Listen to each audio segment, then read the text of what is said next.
Rica. Well, recently WikiLeaks exposed that US aid was funding an NGO called Internews Network. WikiLeaks has revealed that US aid was funding over 6,200 journalists across 707 media outlets and 279 media NGOs, including 9 out of 10 media outlets in Ukraine.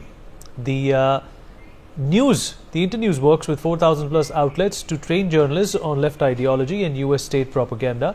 These 4,000 outlets are in every country, and one of them is in India as well. Aditya, my colleague, is joining us on the broadcast to give us more details about this. Aditya, some startling information coming out, and this is obviously not going to die down anytime soon, and it has its ripple effects in India as well, with the BJP and the Congress party having a go at each other.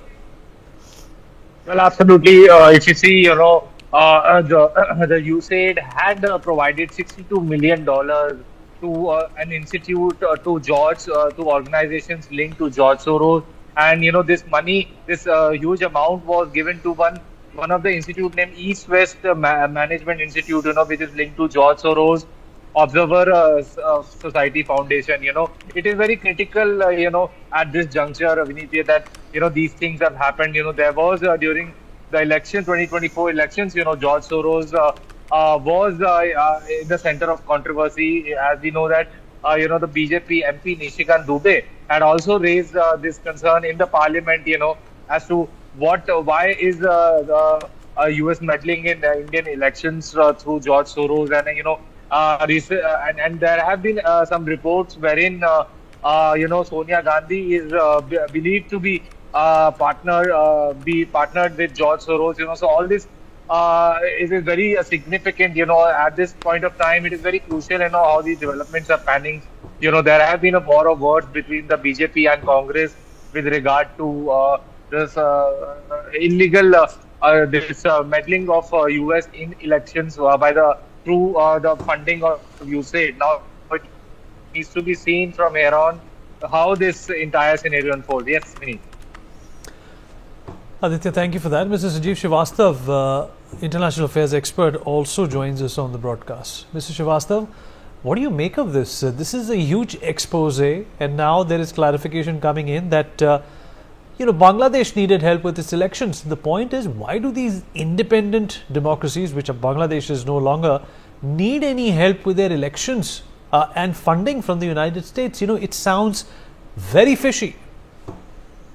Yes, of course, Vineet. I think these are very deep conspiracies which are hatched by the deep state elements in the United States of America, what we know as left liberal Islamic, radical Islamic jihadi cabal. And this kind of network is operating in the United States of America, in India too, in our own country too, in many other parts of the world, in the entire international community. This deep state elements and network is very active, and they are very, quite united, but they work in a secret manner. And but now, United States of America's President Donald Trump has initiated and undertaken a great task by exposing such deep state elements through this Department of Government Efficiency. And this department is, as you know, that headed by a visionary leader, Elon Musk. So I'm sure that many such revelations will come. And obviously, we need this kind of money which has been spent by the US aid in various countries for various political interference purposes. These are the regime change tools which this US aid was adopting by funneling this kind of money to media outlets and various social media platforms, etc. So I think this is the kind of conspiracies they have been hatching, and that is what we have been discussing on several platforms, including your channel, that how these conspiracies have been hatched to target Prime Minister Modi's government in India, and how George Soros and George Soros's entire this network through Open Society Foundation, etc., how they have been hatching conspiracies in Bangladesh and in elsewhere in South Asia region. So I think these conspiracies are being exposed beneath, and it is very good development.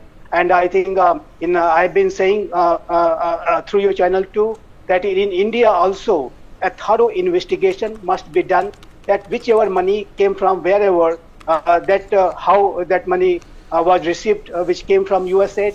A thorough investigation has to be done in India too, and it will be great if we could also follow the same pattern what United States of America is doing right now with this Department of Government Efficiency. If it could, this kind of investigative mechanism could be adopted in India too, that will be a great development. And DOGE is going to be playing a very crucial role in President Trump's plan to make America great again. And similarly, I would say that if we have to make our system efficient, if we have to make our Bharat a Viksit Bharat, then I think such kind of a departments which could do such investigations, exposing this kind of a corrupt deep state network in India too, I think that will be very, very essential. And the government of India should think about it, should give a serious consideration to this kind of exposures and launch a thorough investigation. And if possible, a kind of a DOGE-like department could be set up in India too. And if that happens, that will be a great development. Mr. Srivastav, appreciate you joining us. Right, BJP's Gaurav Bhatia accused